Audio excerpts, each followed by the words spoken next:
All right, ladies and gentlemen, welcome back to another week of the Spawn. Have you kept up on this season's rule changes?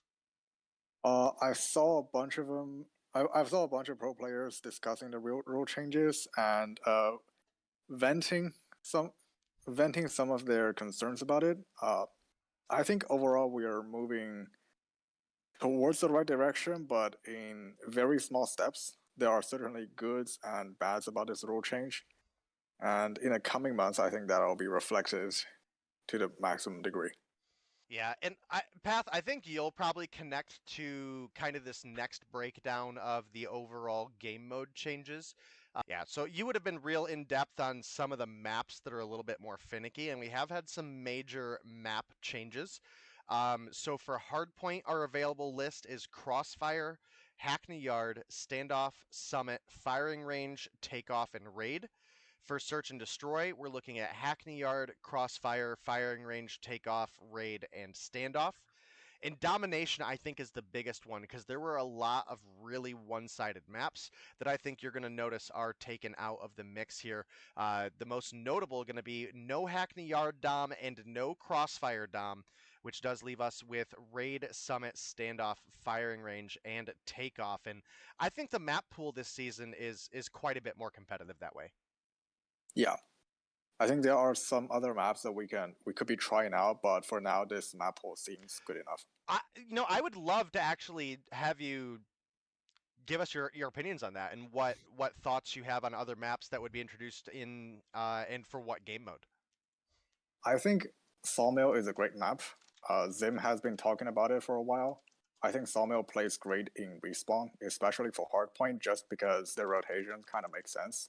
Except for P4. P4 kind of has weird spawns, but every other hill, you have the cover, you have the different flank routes. It just overall makes sense. And I played Icebreaker a little bit last season. It didn't float my boat as much, probably because the boat crashed. For Hacienda this season, I think Hacienda is a nice map, but I forgot what it was played in BO4. I think it was played on Control, but we don't really have Control right now, so I'm kind of debating on that. People just tend to write Modern Warfare maps as being really bland and boring, but the thing is, because Modern Warfare maps are so big, and COD Mobile is a 5v5 game, 5v5, the difference between 5v5 and 4v4 is that 5v5 we are a lot more chaotic, and with how our spawns currently work, people tend to spawn closer to the points. Having a bigger map like Sawmill kind of just balances out the chaos. Like, it's pretty visible in Hackney Yard. Hackney Yard is a medium-sized map for Modern Warfare standards, and for COD Mobile, I think Hackney Yard plays really nice in hardpoint just because you have a lot of angles to check, and almost every kind of weapon seemed to work in that map. Moving on to some of our other rule changes. So we are back to allowing all operators. There's no operator bans, but it is going to be one unique operator per team. And that list is Purifier, War Machine, Death Machine, Sparrow, Tempest, Gravity Spikes, Annihilator, Equalizer, and Gravity Vortex. And I think that has spiced the scene up quite a bit. I know me and Verdict have talked about it. It definitely is a little bit more exciting to see. We even had Shift on last week with Bobby, and he was absolutely on board for this rule set because looking all through the last set of champs rules, it was 9 times out of 10 the Annihilator and the Sparrow were banned, and then you had 10 people rocking the Death Machine.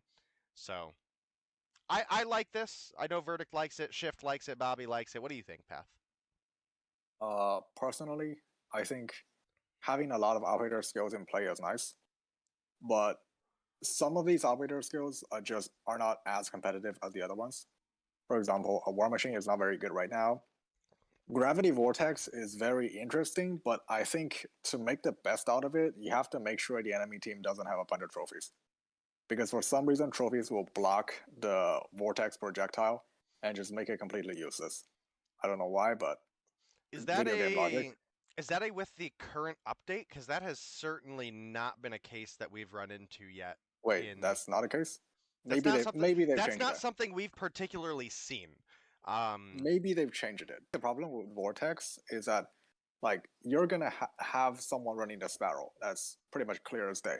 Someone is gonna be on Death Machine. Someone is going to be on Annihilator, and then you have a Vortex. How do you actually play the Vortex? Because Annihilator, you can come out and just chase kills. Sparrow, it's very easy to break kills, just spam it into the hard point. You have Death Machine holding down lanes. Vortex is a lot more risk and a lot less reward for what it's worth because you only get 2 shots. Yeah. As for the other ones, Equalizer is funny. I think Equalizer is kind of similar to a Death Machine, but it's got shorter range and more mobile. It could be useful, but I've seen people try it and they pull it out, kill 2 people, and get immediately traded. So it wasn't as exciting as someone pulling a Death Machine and getting a quad feed, or someone just getting a 6-on with Annihilator. As for the Gravity Spikes is, I think, pretty good for specific maps. This one is really up to how big the rooms are for you to jump down on enemies. Yeah, so for the operator skills in play right now, I think you have a good mix, but some of them don't make a lot of sense, and some of them don't have much value, like the War Machine and like the Vortex. Vortex can be really good. Yeah, I think if you put Verdict it in a did want choke to point. hit on that at some point here. And the last one we have is the Tempest. The Tempest used to be very, very good, but then they changed the ADS zoom, and now it's kind of like a weird Annihilator. I think it's still good for taking down streaks, but are streaks like Goliath still in the play right now? So actually, are that is the next section. So since we're on the Tempest anyway, and that's the last one, I'll go ahead and talk about the banned Scorestreks, and then I think the Tempest probably goes on your list of just not competitively viable operators. So we're looking at the banned Scorestreks are going to be UAV, Care Package, Shock RC, Counter UAV, Dragonfire, Sam Turret, Hawk X3, Goliath, I think is probably the biggest one in that sense. Yeah. Sentry Gun, Stealth Chopper, Swarm, Napalm, Advanced UAV, EMP, and VTOL. So obviously the Goliath has been the biggest thing for a Tempest user to target. Without that in the mix, I don't really see why you would ever pick a Tempest over any of the other available operators. It is banned. Yeah, Attack banned. 5 Okay. and the kinetic armor are both banned. Okay, so for the Purifier, you can use it to hold down one choke point, just a close range entrance really easily. But I think for a lot of players, Death Machine just kind of does that job because you can hold down a longer lane and it still kills very fast. The Equalizer should also do a similar trick, but I think Equalizer is kind of finicky just because it's not the most accurate. This is our first season with a very diverse weapon restriction list. And my understanding is, at least according to the players, they wanted the gun selection to be a little bit more along the lines of what CDL brings to the table. So our bans are, of course, including the NA45. The SVD is completely banned. And then we have all shotguns, including the shorty, all LMGs, all marksman rifles, and all launchers, including the D13 and the Thumper, are banned from competition. So that mostly is just going to leave you with ARs and SMGs, as well as then your pistol selection as a secondary. How do you feel about that rule change specifically, Path? I don't. They're going towards a CDL rule set, right? But banning marksman rifle, I think it's more like 50-50. Like SKS, I think SKS is very strong in a competitive setting, but I don't think SKS is that deserving of a ban if we are not touching like the top 4 auto guns. That's my personal opinion. I think SKS could be allowed. You can restrict some attachments on it, but SKS doesn't seem that troublesome. If we are to ban a good like long range suppressive weapon, then we also need to restrict some of the full auto options, like the Type 25, for example. I don't know why people don't ban it. Instead, they ban the marksman rifles. Or shotguns is understandable. Nobody likes dying to shotguns. Yeah, I know. Shotguns very understandable. Rocket launchers make sense. I know Thumper can be a real pain sometimes. Shorty band, understandable. However, I think people missed something. I don't think a lot of people realize this, but you can run gas crossbow. I don't think we can. So the gas and the thermite bolts on the crossbow are banned within the gas and thermite grenades being banned. Yeah. All right. ARs SMGs. I don't really like this AR SMG meta. I don't really like the Type 25 meta that much, just because there aren't really much options you could use beside the Type 25.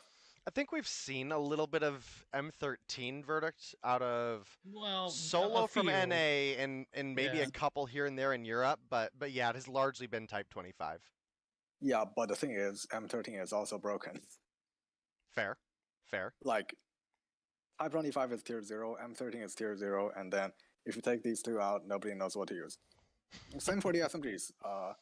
CBR is tier 0. If you take it out, then people start to have decisive decision-making issues. They can't decide between MP5, Fennec, PPSH, or they might even run a Bison. I don't know why.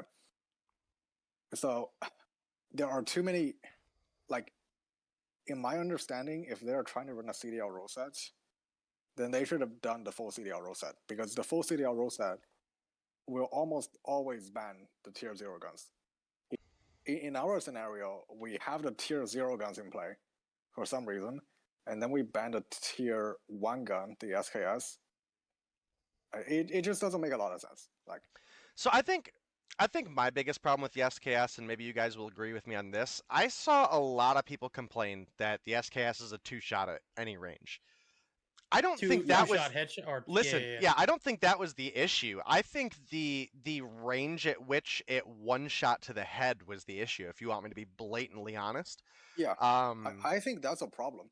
A consistent 2-shot gun with very controllable recoil, and the ability to one-tap someone in the head at infinite distance was kind of broken. I think if I'm to change the gun in any way, I would take that infinite one-headshot ability. I would make the 2-shot more consistent, but I would remove the infinite one-shot headshot ability. But even then, the SKS, you don't get that many headshots.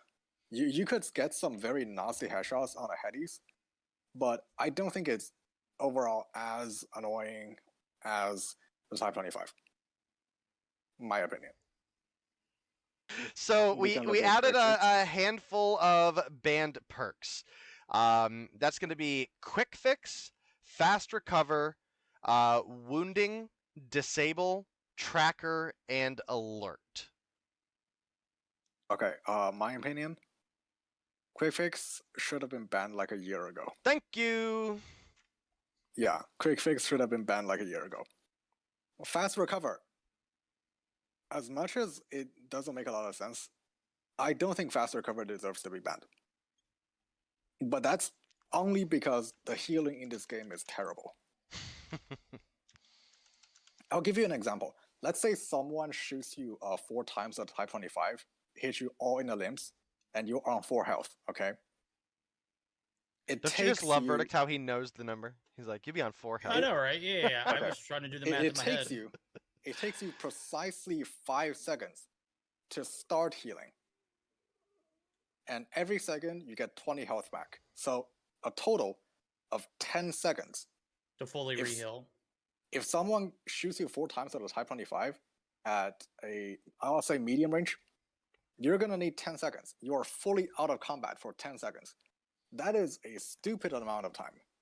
I don't think anybody has any time to wait that long to get back into the fight, especially in a match like Hardpoint. You just physically cannot afford to wait 10 seconds. Like, that's giving enemies free points. So Fast Recover, it helps I think even with fast recover, it's not a super fast healing. You still need to wait about 3 seconds, and the full heal is about 4 seconds. So okay, if the base healing was better, I think if the base healing was really good, like Modern Warfare healing or Vanguard healing, I have no problem with banning fast recover.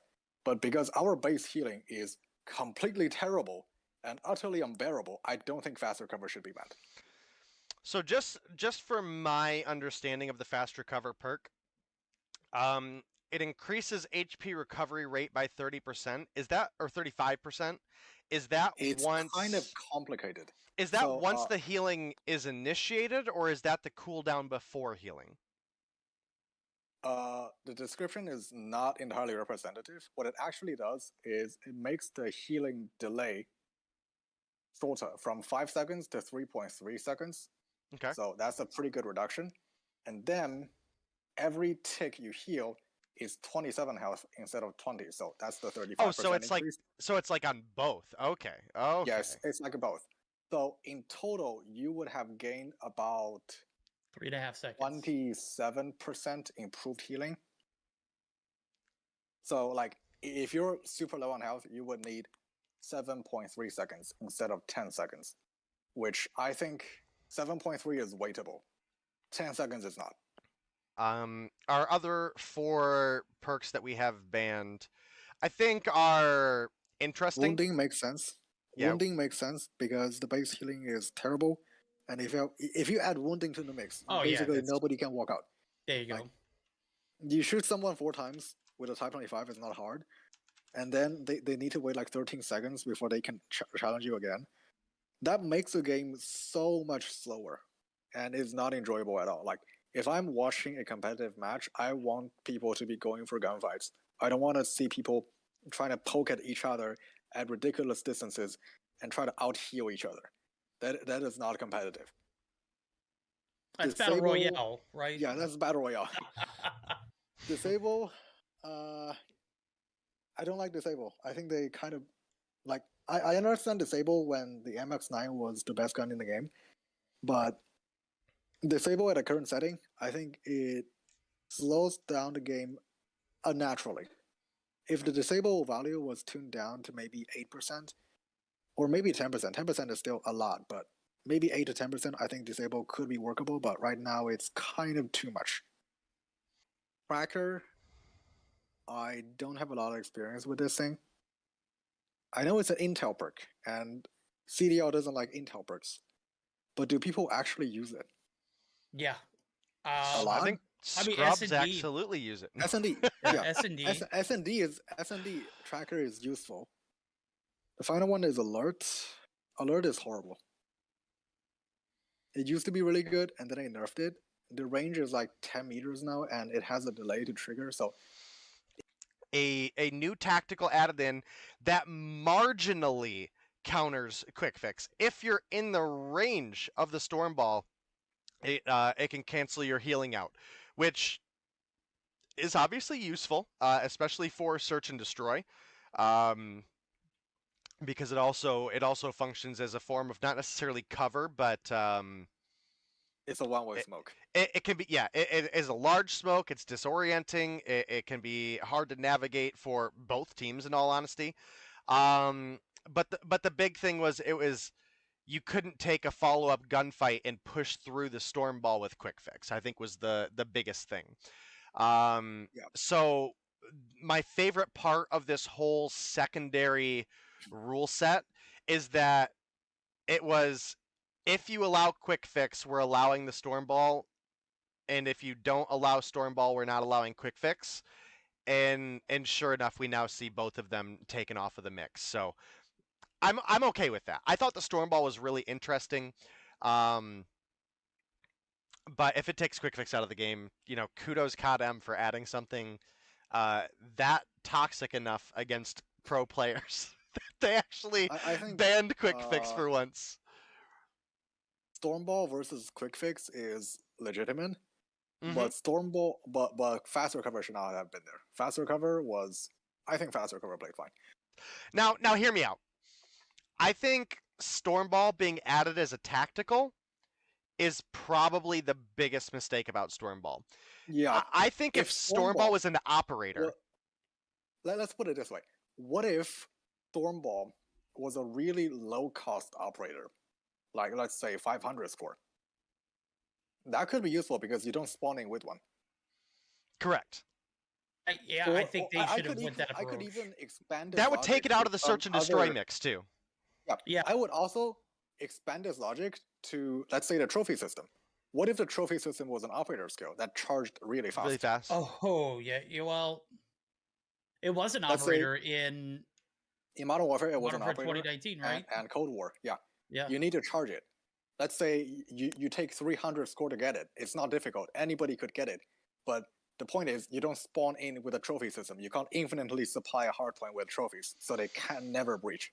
To be fair, I do think that does take a little bit away from the search and destroy. Whereas maybe having the Stormball not available for search and destroy, I think not having trophy systems for search and destroy is pretty painful. But let's say, what if we allowed operator skills in search and destroy? What if you could take your time and charge up your trophy system before you enter the next round? That's how CDL works. Well, I think right. if they added a setting of allowing streaks to carry over rounds, that could be interesting. And maybe Stormball or Trophy or both of them become available as operator skills for low cost. That could be workable because that also takes away someone using a death machine or annihilator. So you have to make the sacrifice. Do I want to use something that's easy to get and will often help my team, or do I want a really big gun? That would add a little bit more value to. I don't know. I don't know if I could take this take and have a creative touch on it. I am so used to seeing the trophy as a tactical option that you would see way more nade kills, just freak nade kills to start rounds off. Yeah. I don't know. It would make defusing bombs practically impossible. It would add a lot of value to the trophy system, but you would just see an absolute abundance of lethal kills in comparison to anything else. That's understandable. So EMP, I don't think it's that. EMP grenades are allowed, but EMP systems, I believe, are. Oh, you're talking about the score streak. Yes. No, I'm EMP, talking gotcha. about I'm talking about a grenade. The grenade can take out a trophy through walls. Yes. I think shield turret ban makes sense. 100 killer drone. I don't know. Is 100 killer drone really competitive? It's used a lot. It's used a lot. There's no skill. But is it requires define competitive, I guess. Because like I know some competitive games have a certain ounce of randomness into it. 100 killer drone is basically random. It's random, 100% random. Yeah. So do we like that randomness or do we not? It doesn't require any skill, and that's the thing it requires skill to get, but it's literally just tossing something in the air to hunt down for yourself. Yeah. It's basically like a version of the shock RC that could actually kill. It's in the air. Yeah. So it's AI oriented. It's not competitive in my opinion. Let's say you're in a really clutch like hardpoint breaking scenario, and somehow the 100 killer drone you've thrown out that's been flying for the past 15 seconds finally finds someone and gets you a clean sweep, and you finally break into the hill. That's pretty fun as a viewer, but I don't know. No, I'm 100% on board with you. I don't believe it belongs in the game. Well, in a competitive scene that Yeah. Chopper gunner. It's not released, but I think the ban is worth it. Oh, I agree. Especially if you have launchers banned, right? Yeah. Like anything aerial that can be shot down with a launcher, I think makes a lot of sense to be taken out.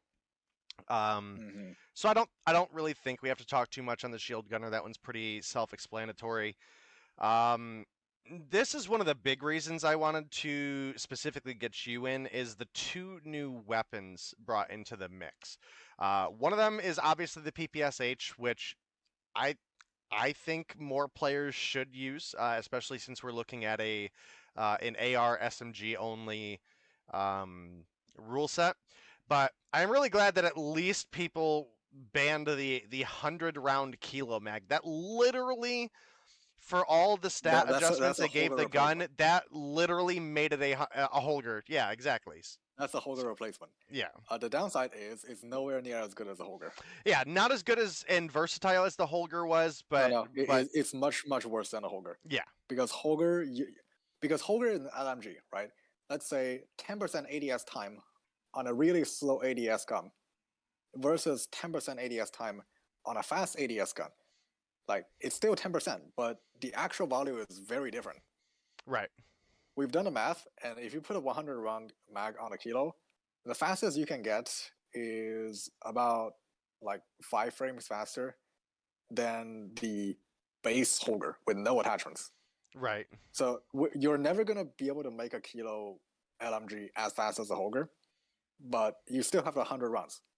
That's right, which I think would replace the SKS, and instead of having someone holding a strategic position with the SKS to hold enemies back, and now they've got a 100-round Holger to just sit there and wall bang, you know? They're sitting or kilo, sorry. Yeah. The kilo beams, though. I've tried a kilo. I've taken out someone on a heady at like 80 meters in Alcatraz. The kilo really beams. Nice. Very, very. But the thing about kilo is nowhere near as good as the Type 25, and it's worse than M13 in almost every category. So even if except for ammo, the mag is banned, right? Let's say you just run a kilo as a normal gun. You can still run a kilo as a Krig, sort of. It's not a fastest DDK gun, but you can beam.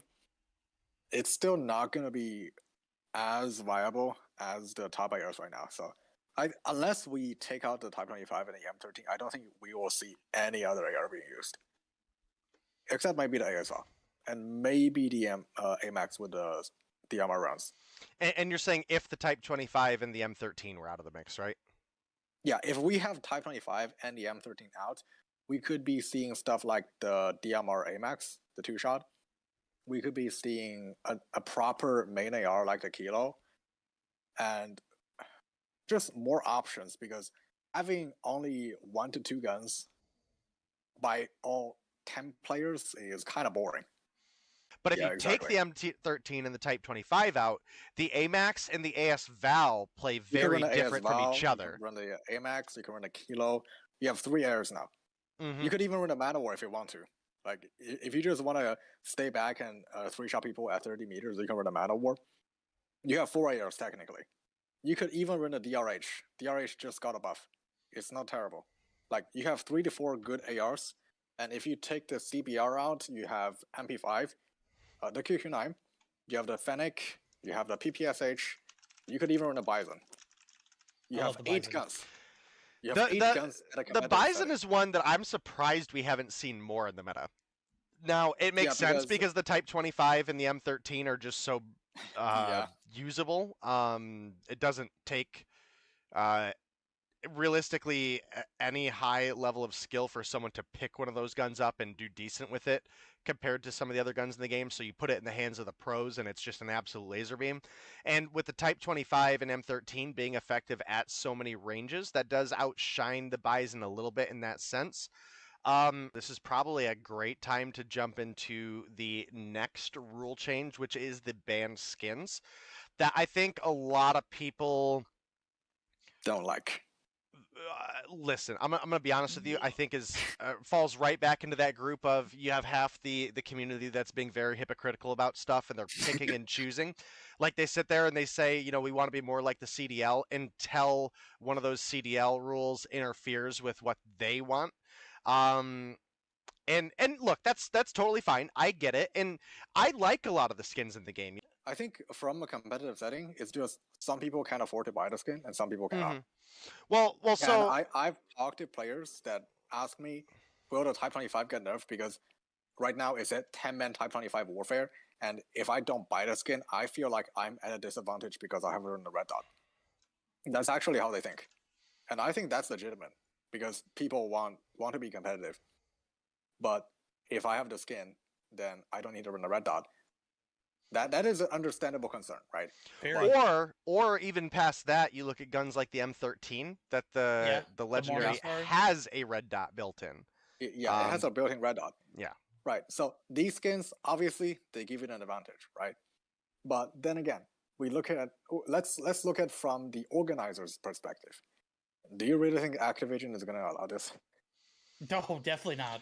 Well, No, well, no way. hold on. We sit No there way. and say It's that, just but their look bread at and butter. well, I get that, but we look at that and say, you know, do we really think Activision is not going to allow those skins to be shown because that's their kind of moneymaker? Yeah. But the reality is, if we look at CDL, all blueprints are banned. All blueprints, CDL, all not blueprints are banned. not You gotta just think, ones too, that alter the iron sights. All blueprints are banned. Period. I'm going to answer Mistaken's question. Mistaken Go for asked, doesn't COD Mobile play on the esports version so everyone has access to the skins? No, not really, because the esports version is a separate client, and Yeah, only during scrim, official when people events. scrim, like the esports client is only used for masters and champs. That's it. Mobile Mayhem is not played on the esports client. Scrims are not played on the esports client. When you get used to a certain skin that you don't have, like, people don't want too much separation between their normal game and their official game, if you know what I'm saying. Right. Based on my perspective, I think I understand like both sides, the arguments. I think some skins we can like do specific stuff, but I think having skins are cool. I don't think all skins should, like, Ultra Iron Sights should be banned. That's my take. Pat, don't tell him that, bro. Well, I Don't- have people asking in the chat too if they ban or saying if they ban snipers, I'm never watching. So for respawns, the last rule that was amended is that there is a maximum of 1 sniper in respawns. We'll still see metas of 2 snipers probably in specific search and destroy maps and for teams that have a strong duo sniper lineup. Yeah. But yeah, that's the only change for the snipers is that you have a max of 1 in respawn. Okay, the problem is you banned all the good respawn snipers, so everybody just sticks with the the SVD and the SKS. No, SVD is broken. We know that. SKS is not really a sniper. I always say SKS plays more like an AR than a sniper. I agree. Yeah. Yeah, SKS is more like a long range AR. But when you take the SKS out and you take all the marksman rifles out with it, you don't have a lot of sniper rifle options. You could run a DLQ and try to get long range picks, but DL, unless you're able to consistently land like long range good picks off people, off eddies, it just doesn't bring as much as an actual AR in this meta because you can be flinched. Yeah, so I think that's it on the rule changes. And again, I think there's a lot of people that need to understand, you know, it's okay to want to be like the CDL, but if you want to be the CDL, be the CDL. And if you want to be your own independent thing with competitive rule changes, then say that. You know, we think these are the competitive rule changes, you know. So I think that's the biggest thing that I've seen on the rule changes as of late. Yeah. All right. Well, that's going to be us signing out, guys. Thank you so much, Path, for joining us. Thank you, of course, always to you as well, Verdict. And thank you, of course, to all of the viewers over on YouTube and Trovo. And we'll see you guys next time and get you guys geared up for a raid. All right.